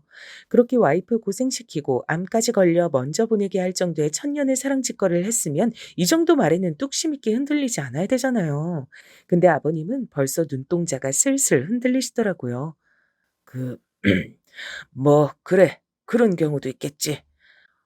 아버님 평생 열심히 사셨고 재산 힘들게 일구셨는데 생각해보면 이렇게 저희 형님의 남편까지 다 등지고 살게 되셨는데도 어머니께선 아버님 생각을 많이 안 해주시는 것 같아서요. 그럼 저렇게 수진 씨 데리고 들어오려고도 안 했을 거고. 암튼 슬슬 자기 자식들 들어앉히고 이런저런 구실 붙여서 재산 빼앗고 내빼는 경우가 보통 많은 게 아니에요. 저도 한참 고민했어요. 그러니 아버님은 역시나 표정이 좋지 않으셨고 전 마지막으로 쐐기를 박았어요. 아버님 심란하시게 이런 말씀 드려서 죄송해요.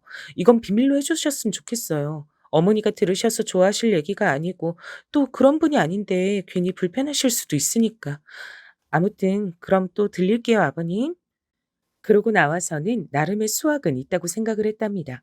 그러고 분위기를 보아하니 아버님께선 진짜 영춘 아줌마한테 얘기를 안 하신 것 같더라고요. 왜냐면 그 후에 영춘 아줌마가 저를 대하는 분위기에 딱히 차이가 없어 보여서요.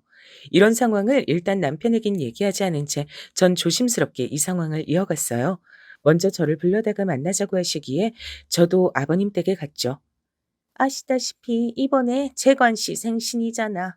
다 같이들 모여서 축하하면 좋을 것 같아. 이번에 우리 아들, 딸도 오라 그래서 같이 밥 먹을까 하는데 며느님은 어떻게 생각해? 이렇게 가족이 됐으니 다 같이 인사하고 그럼 좋잖아. 얼씨구, 이젠 더 자기 영역을 넓혀가지고 아예 자리를 깔고 앉으려고 하더라고요. 그래서 저는 조심스레 물었어요. 저야 뭐, 근데 혹시 아버님이랑은 얘기가 되셨을까요?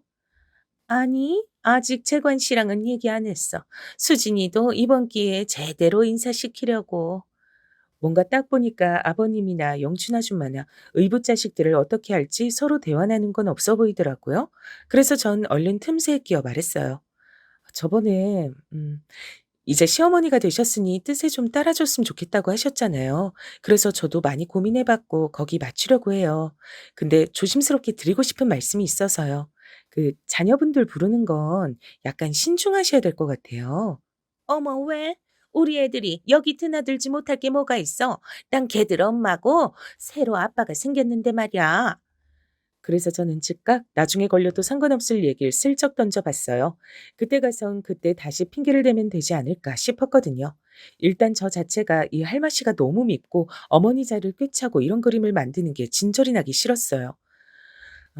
저희 아버님, 어머니 떠나보내신 지 얼마 안 됐는데 첫 생신에 바로 그렇게 자녀분들 불러들이시면 너무 환경이 많이 바뀌어서 저희 남편도 불편해하고 그게 전해지지 않을까요?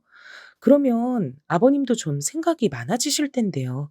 잘 아시겠지만 아버님은 집안 시끄러워지는 거 싫어하시니까요. 그렇게 신중하게 계시다가 이제 같이 살게 되신 건데 한 텀 지나가고 모여도 될 것 같은데요. 저도 대충 둘러댄 거긴 한데 이 영춘 아줌만 끝내 제가 못마땅한지 들을까 말까 한 표정이더라고요. 그래서 전 더 말을 못했어요. 그리고 아버님 생신이니까 어쩌면 저희 형님도 오실 거예요. 아버님이 저희 형님한테 꼼짝 못 하시는 거 아시니까 팁을 드리는 건데, 그, 너무 아버님이랑 잘 지내는 것처럼 계시면 형님 많이 불편해 하실 거예요. 말이 좀 이상하긴 한데, 암튼요. 형님이 오실 리도 없는데 전 괜히 군기 잡는 양 긴장도를 팍 올려서 말했고요. 당연히 이 할마 씨는 기분 나빠하더라고요. 저보고 선 넘지 말라더군요. 보자 보자 하니까 이봐 며느님 어디서 지금 내 머리 위에서 놀려 그래? 내가 그 정도 앞가림도 못할 줄 알아?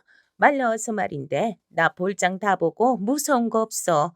말년에 노인네 둘이서 잘 살아보고 내가 알아서 하겠다는데 나서지 말라고. 나는 자기한테 명령하려고 부른 거지 내가 잔소리 듣겠다고 불러 매시는 줄 알아? 이러면서 아주 밉살맞게 말씀을 하시대요. 저도 속으로 안 좋은 말이 훅 하고 올라왔는데 일단 참고 저 역시 톡 쏘아붙였어요. 어머, 저도 잘 지내보려고 드린 말씀인데 화가 많이 나셨네요. 근데 너무 그렇게 날 세우고 자식들이랑 사이 안 좋게 지내는 거 티나시면 안 좋아요. 저희 아버님도 우리 어머니 계속 붙들고 사셨던 건 자식 때문이지 않겠어요? 근데 며느리인 저부터 시작해서 우리 남편이랑 형님이랑 계속 그렇게 척지시면 앞길 고단하실 텐데. 그러자 이 할머 씨는 손살을 치면서 저보고 저리 가라고 짜증을 내는 거예요. 아, 됐어. 이제 그쪽이랑 볼 일 없으니까 가봐. 원. 오냐 오냐 하고 들어줬더니 아주 기고만장 괘씸하기 짝이 없네. 날 아주 손바닥 안에 놓고 갖고 놀라 그러네. 웃겨서 아주. 저도 이때 눈 하나 깜짝 안 하고 진짜 너무 얄밉고 열이 확 올라서 따다다 차분하게 반박했어요. 어머, 이 집은 어머니만 사시는 집이 아니에요. 전 며느리로서 아버님 챙기러 온 건데. 그렇게 가라 마라 어째라 하시면 안 되는데. 말씀드렸잖아요. 자식들이랑 자꾸 이렇게 트러블 생기면 어머니만 곤란하시다니까요. 전 시집 온 이래 계속 어머니랑 잘 지냈고요. 이제 새어머니가 되신다고 하니까 팁을 드리는 거예요. 저한테 그런 식으로 말씀하시면 저도 그냥 듣고 있는 성격은 아닌데. 이러면서 저도 약간 으름장 놓으면서 인상 하나 찌푸리지 않고 눈 똑바로 보며 말했어요. 그러면서 대신 진짜 이딴 할망구 옆했네한테 당하며 소가리만 하시다 가신 우리 어머니 생각이 불쑥 떠오르더군요. 그러면서 오기가 막 생기는 거예요. 너 따위 막 구르다 온 인생이 승승장구하는 꼴을 내가 그냥 볼까 보냐 싶었어요. 굳이 우리 남편이나 어머니의 복수라기보단 진짜 보면 볼수록 보통 악질이 아니더라고요. 이 할망구, 물론 우리 아버님은 여기서 스리슬쩍 넘어갈 대상은 아니에요. 공범이긴 한데 아버님은 일단 뒤로 넘기고 이 할마 씨부터 처단하고 싶었어요. 엄마한테 중간에 보고를 했더니 듣고 기겁을 하시더군요. 어머, 별 미친노인 내가 다 있네, 진짜. 나는 생각할수록 네 돌아가신 시어머니 불쌍하고 짠해 죽겠다. 사람이 어쩜 그렇게 순해가지고 속만 터지고 아파서 병 얻어서 먼저 가고 머리채라도 한 번은 잡았어야지. 속으로 얼마나 애를 태웠을까, 진짜. 너도 끝까지 물고 놔주지 말어. 내가 아주 다 속이 상해서 못 듣겠어, 정말. 엄마 말 맞다나 전 절대로 봐주지 않을 심산이었어요.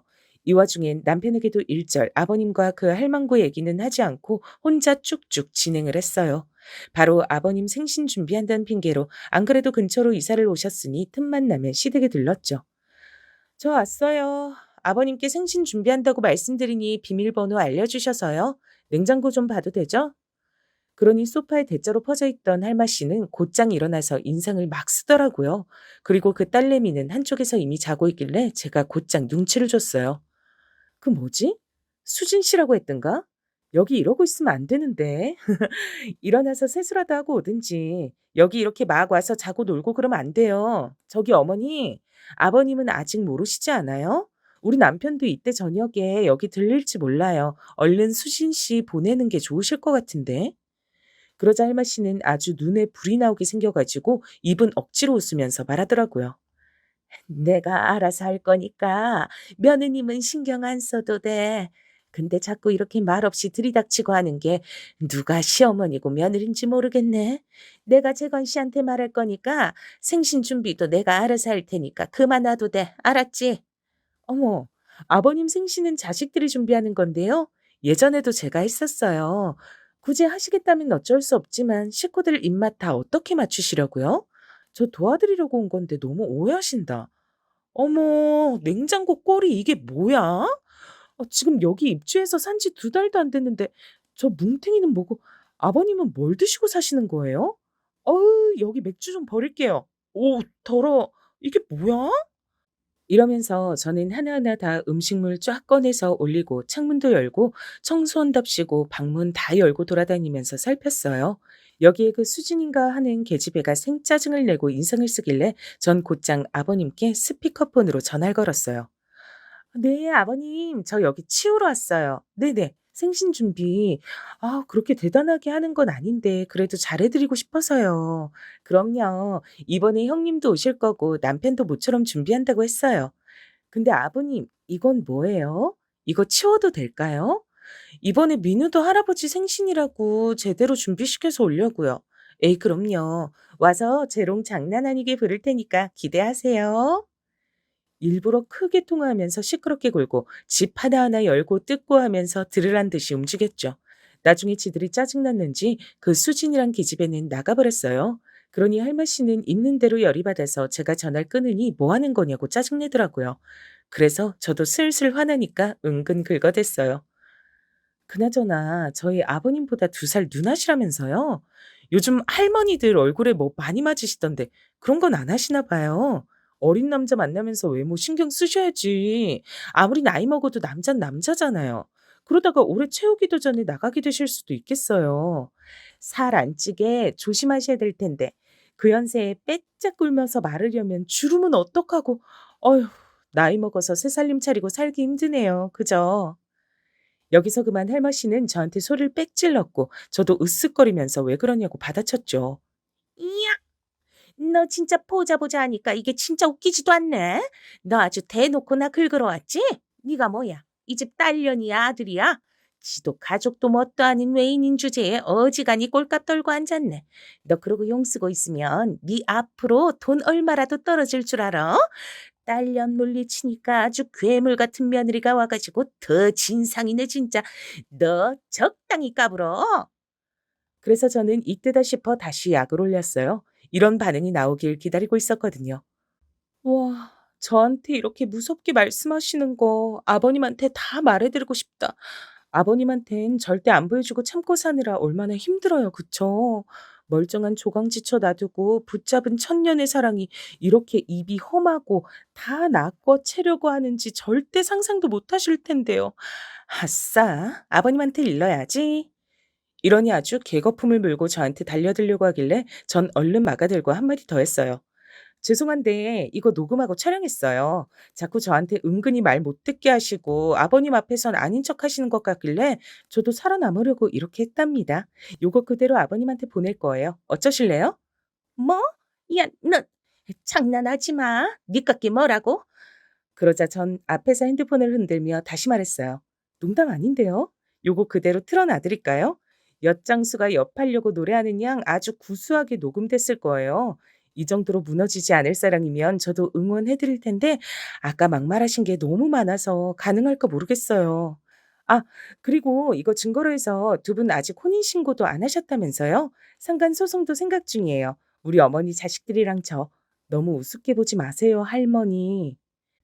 이러니 할마 씨는 반쯤 정신이 나간 표정이더라고요. 그래도 혹시나 이 자리 계속 붙어서 약 올리다간 사단이 날까 싶어 전 얼른 락앤락통만 쇼핑백에 재빠르게 담아서 나왔어요. 안녕히 계세요. 이러고도 남아 계시면 겁도 없으신 걸로 알고 빠르게 소송할 거예요. 제발 알아서 제 발로 나가주시면 못 본 척 해드릴게요. 그러고 저는 엘리베이터에 재빨리 뛰어 타고 나서야 크게 한숨을 내쉬면서 비로소 긴장을 풀었네요. 정말 뭐라 말이 안 나오더라고요. 생각할수록 인간이 너무 못돼 처먹고 마음대로 하려는 게 보여서 분이 안 풀리는 거예요. 저 원래 이렇게 치밀하고 끈질기게 사람 괴롭히는 타입 아닌데 맨날 주방에 우두커니 서서 잘 웃지도 않고 주눅 들어 계시던 어머니 모습도 괜시리 생각나고 하여간 여러 부분에서 오지랖 넓게 썽을 낸 것 같아요.